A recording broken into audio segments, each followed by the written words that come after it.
Matt, welcome. We're glad you're able Thanks to for join having us me. here. Where are you calling in from today, Matt?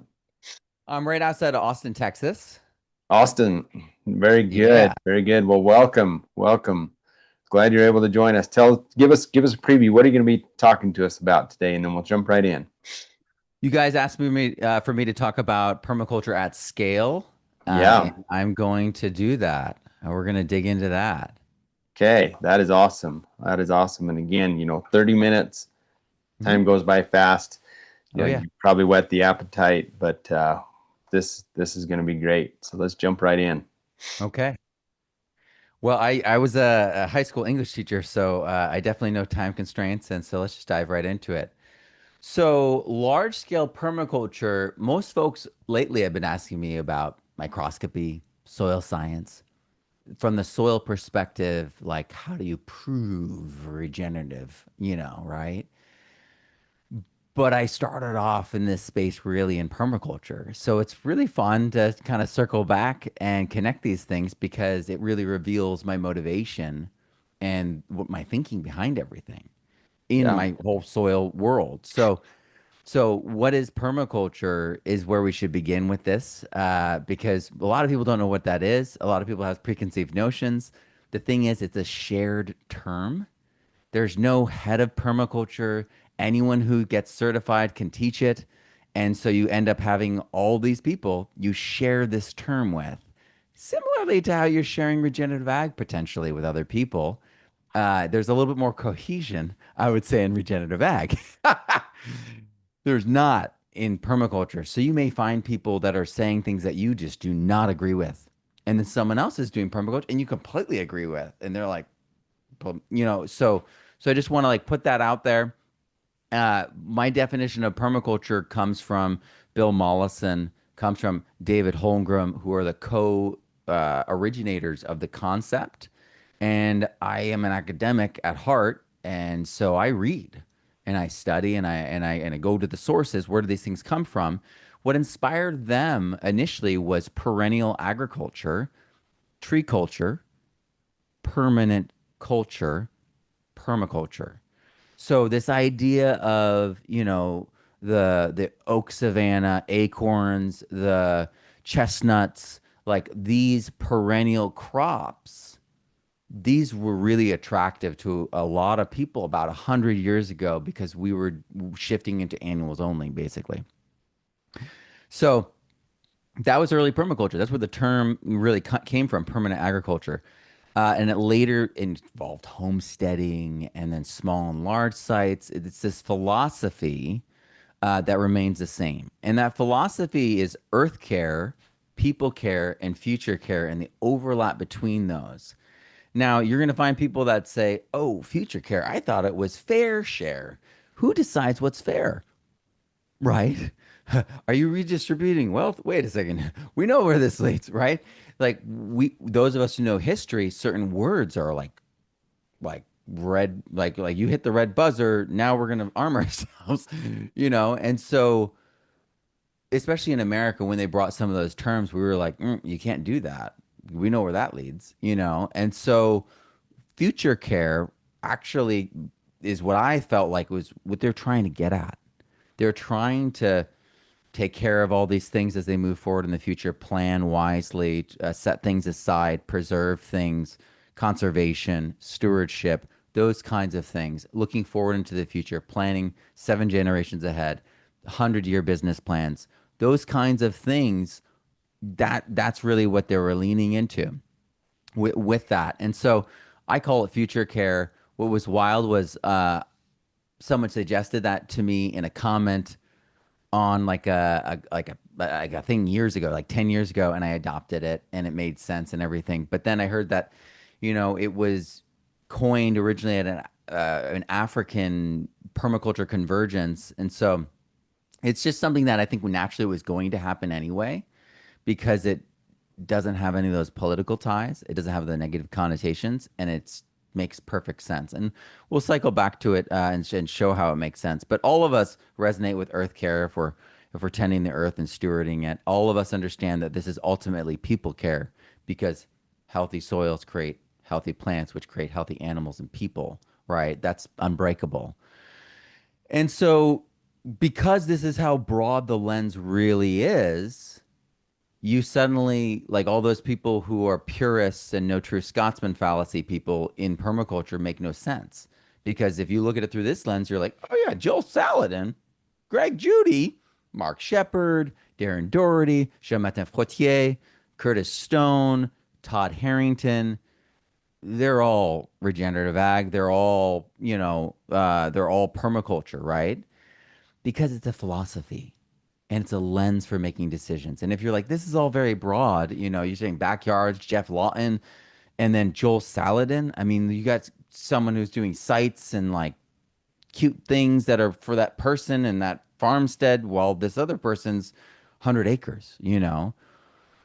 Well, well, they all are the same philosophy. And so like let's break it down a little bit into particulars, into something that will actually help you from what is considered the permaculture canon of, because it's a 72-hour thing that you're supposed to, and there's specific things you're supposed to teach. So one of the things is edge effect. And this is something you know already, but unless you're pulling it out as a principle, you're not going to use as a tool. So edge effect, you got a fence line. Well, what's happening at the fence line? It's a windbreak. Plants will grow up it. You've got this dropping of material because the windbreak slows things down. Things start to accumulate there. It gets trapped there. Plants grow up it. It's vertical farming. It's vertical gardening. You got this fence. Birds land on it, and they're dropping manure. You've got these, like, all these different interactions, and then, sometimes it's so grown up or different, something's got to go under the fence, and then you naturally have burrows start to develop around the fence line. So there's all this fertility that quadruples around just a fence, right? Well, it's even more so when you have different climates and different ecosystems meet. So, like the subtropical, right? It's got aspects of the tropics, that's aspects of the Mediterranean climates. You have the coastline. You've got the ocean animals and cycles. You've got the shore animals and cycles. And then you've got the inland, the land animals. And they all interact in that one space. And that we can think that way. We can start doubling down on the interactions we have using edge. How? Okay. Do you guys know that you can get 14 to 16% more yield just by adding trees along your fence line around your acreage? So agroforestry has proven, like, it's not like we're not gonna put trees through the whole field. Let's just put it along the fence line, and it has a profound effect. Pretty simple, but what it is it's slowing things down. It's moderating that wind. I'm in an area right now that the winds are so high without a fence blocking it. Like, trees will be like going like this, they're flapping in the wind, and those seedlings, those saplings, I should say, they're destroyed, and so I have to be really on it, with making that windbreak here, and creating that edge so I have that fertile space because it's protected. So fencing in my garden, forest lines, windbreaks, all these things are usages of edge. And same thing with like doing mixed plantings where you're doing different things in different rows, like alternating rows. You can have differences between these things that create edge in the soil. And so you're having, some things are giving and some things are taking, and that exchange is powerful. This is why I partner, cowpeas with things like the seven cousins, because you have different members that are robbing it of nitrogen, and you have other members that are sopping up available nitrogen, like daikon sopping up available nitrogen.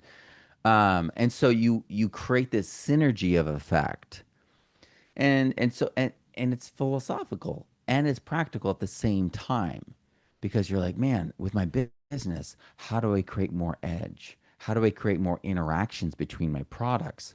And so you're like, oh, well, I'm going to create this item that does this, and then logically, I'm going to create this item that follows up, and they pair together and work together. That's creating, that's an edge, right?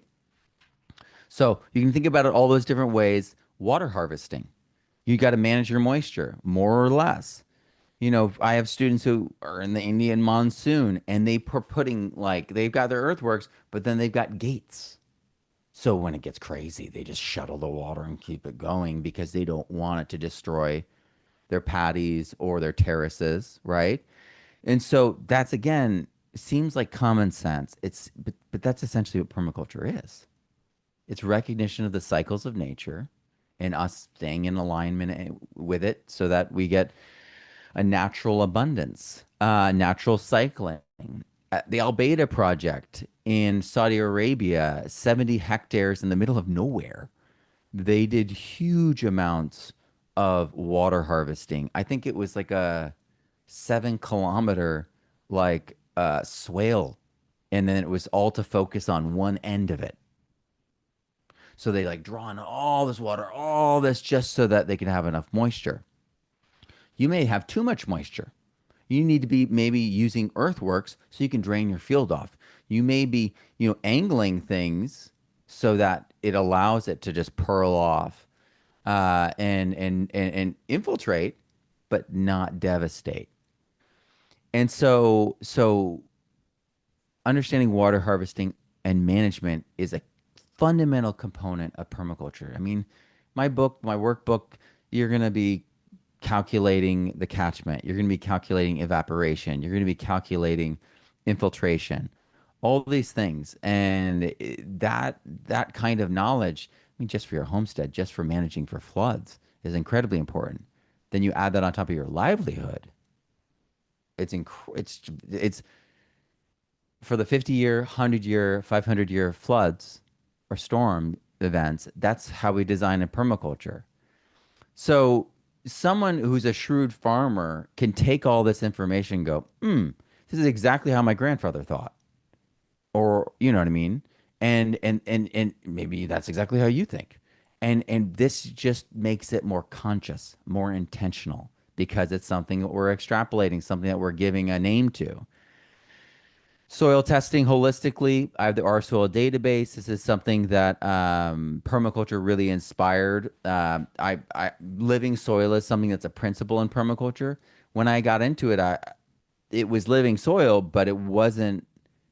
It didn't connect to the cycles of the minerals, and so you had all these mineral people, and then eventually met John Kemp, and I was able to really put these things together because I was, from the Elaine Ingham, side of the fence, and so combining them, I was able to have chemistry and the biology for soil science, and then I added in soil organic matter and the air and water, plants, roots, and photosynthesis to create the 5 aspects of regenerative soil. That's my book. If you're looking for that, that's you can get it from me at thepermaculturestudent.com or anywhere online. It's a best-selling book on Amazon.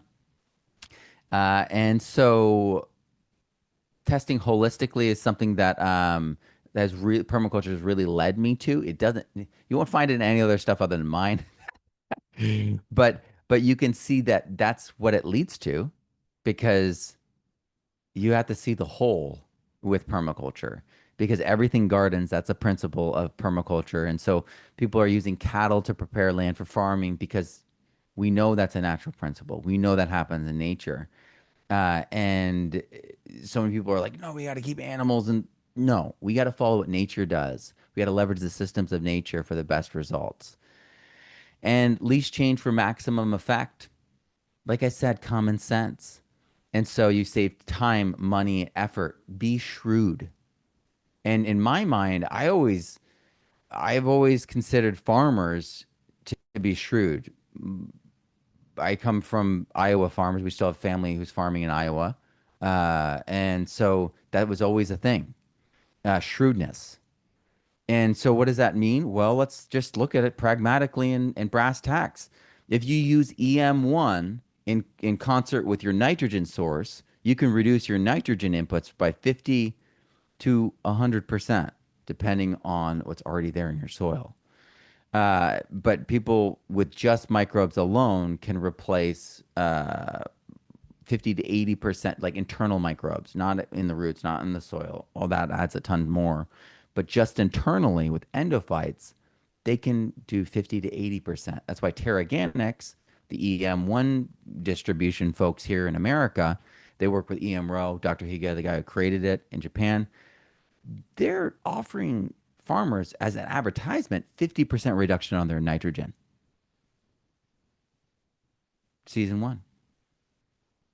And you're like, that sounds crazy. Well, when you turn the nitrogen source into a more efficient form, like amino acids, your leaching goes away, your absorption goes up.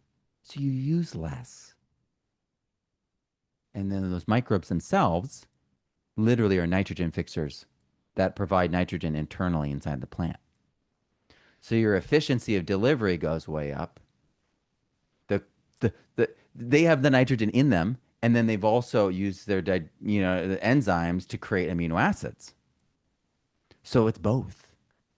So you have the amino acids that are going into the soil, being absorbed by the roots and being absorbed by the other microbes in there. And then you have the microbes themselves that are holding that original nitrogen from the process of breaking it down, carrying it in and delivering it inside the plant.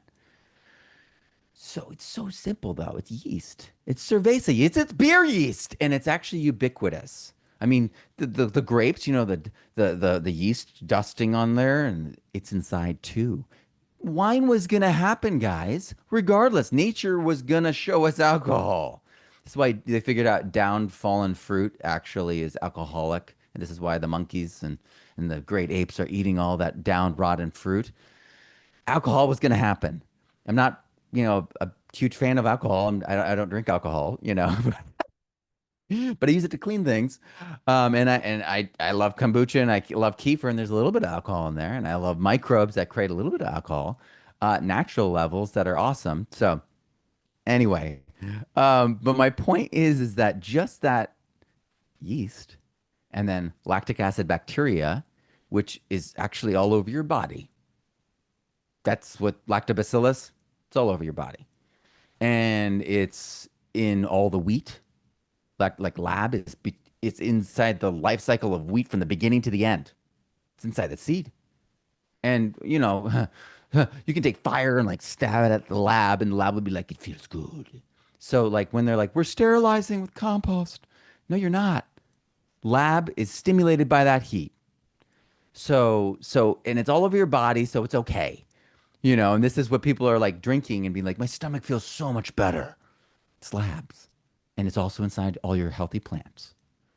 And that's kind of the crazy thing is my work, I've discovered that healthy plants have the healthy microbes, which have the same microbes in your gut and the same microbes in healthy soil.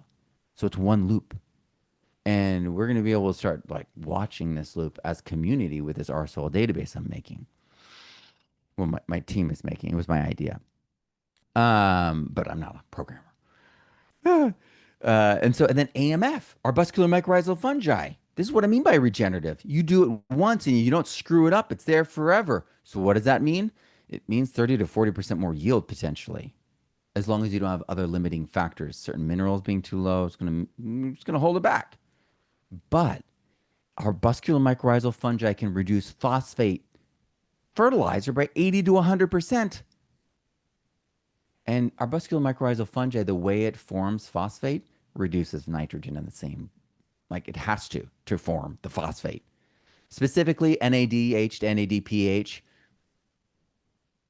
And if you are following the medical world for the past 60 years, that's been the epifluorescent, autofluorescing biomedical marker.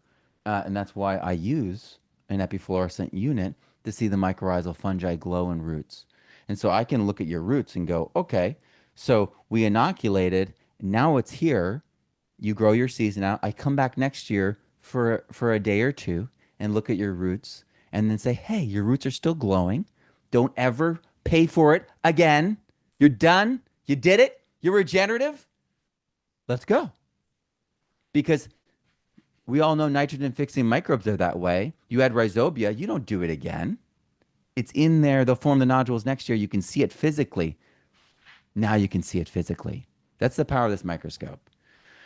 So I get all pumped around arbuscular mycorrhizal fungi. That's kind of like my thing. This microscope, I wrote a book around the new protocols that you can do with this microscope, regenerative soil microscopy. It's second in my series.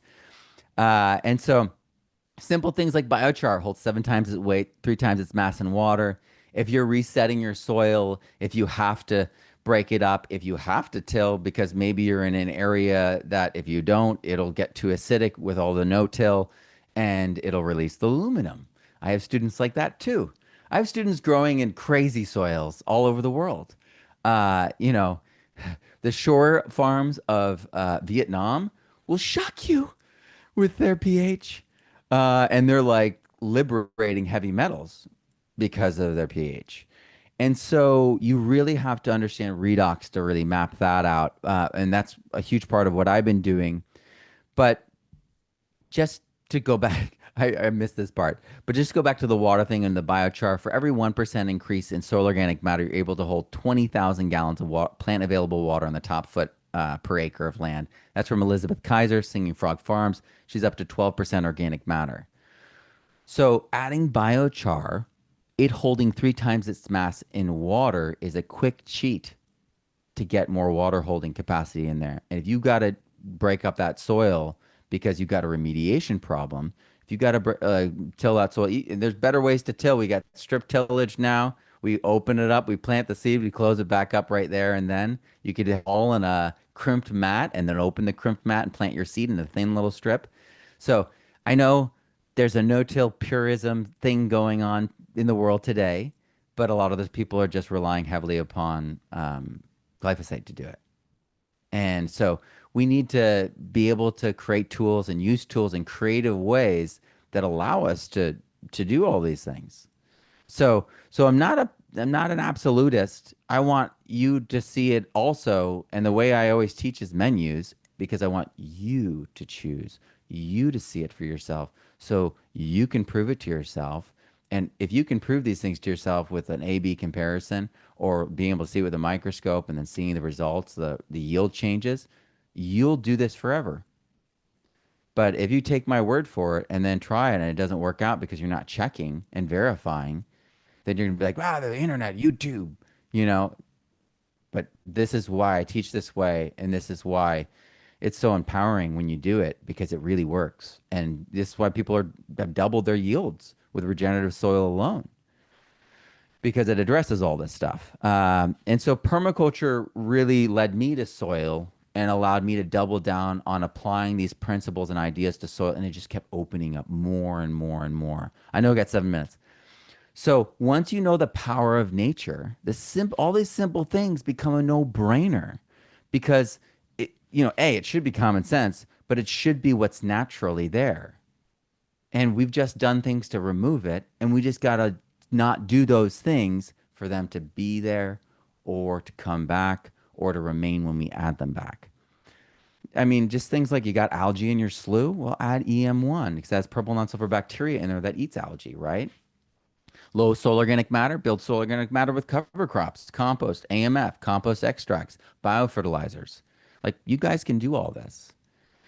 And then the most important principle that governs all this is observation of nature and natural cycles.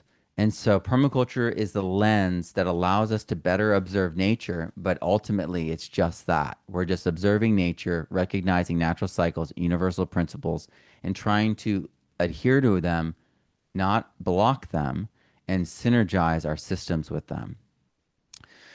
So I won't get into my story. You guys probably know who I am. But how are you going to do this? How are you going to turn all these things on? I would say read a book.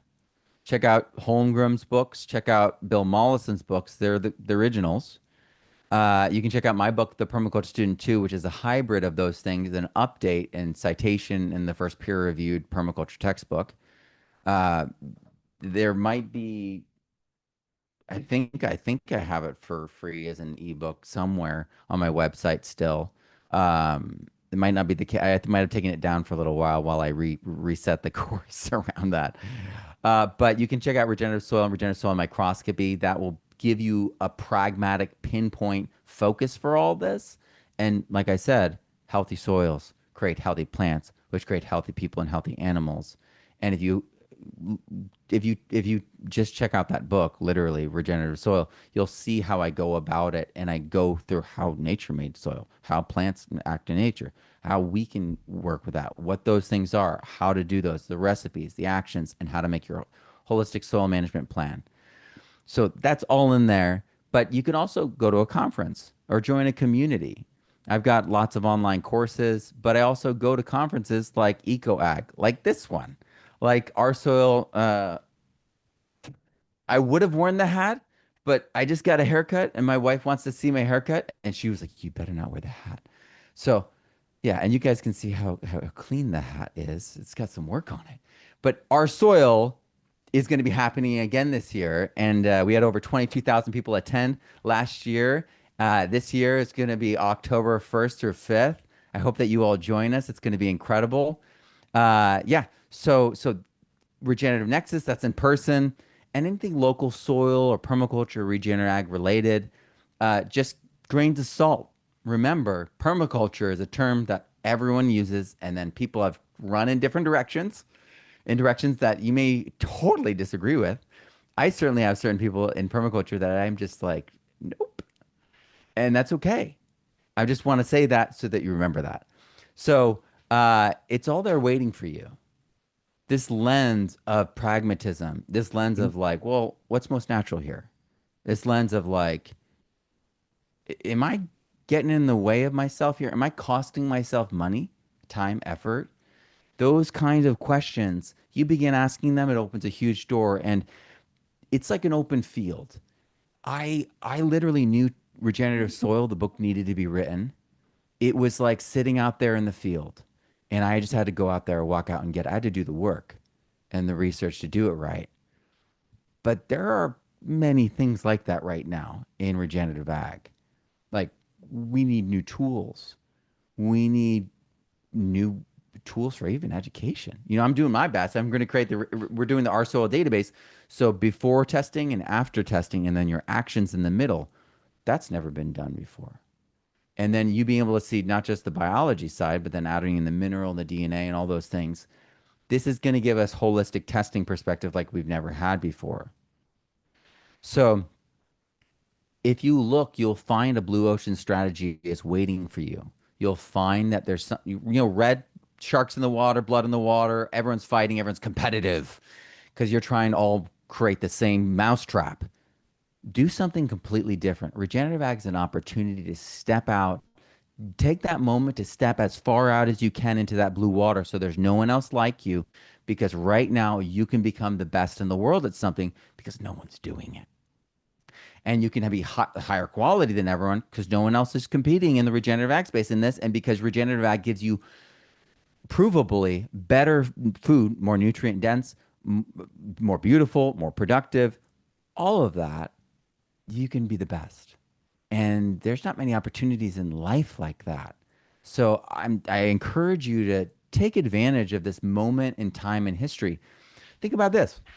People with this microscope can help farmers transition for one time in history and then forever never break that bond again between the fungi that co-evolved with plants.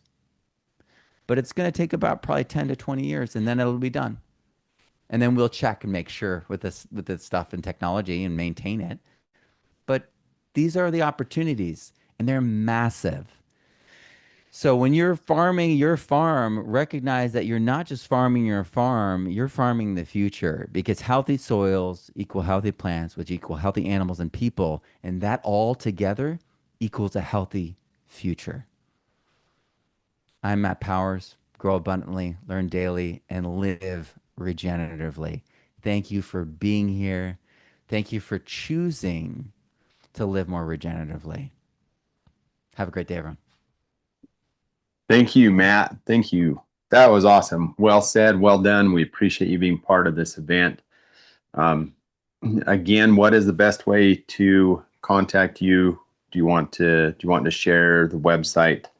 Sure. Yeah. So if you go to regenerativesoilscience.com, you just type that whole thing in, or regenerativesoilmicroscopy.com, It'll take you to all my soil books and courses, and those are lead links because I'm not too fancy. So so I have like a course website and my own website and everything, and it'll like jump out and like turn into that. But just regenerative Hmm. soil science.com and regenerative soil microscopy.com. Those two will turn into my courses and my books. So thank you Lovely. for the opportunity, Jared. This is a wonderful event. Okay. Yeah. Thank you. Thank you. Way to bring some balance and perspective and practicality. Um, yeah, we appreciate the work that you're doing, and so go check out Matt's work, buy his book, continue to learn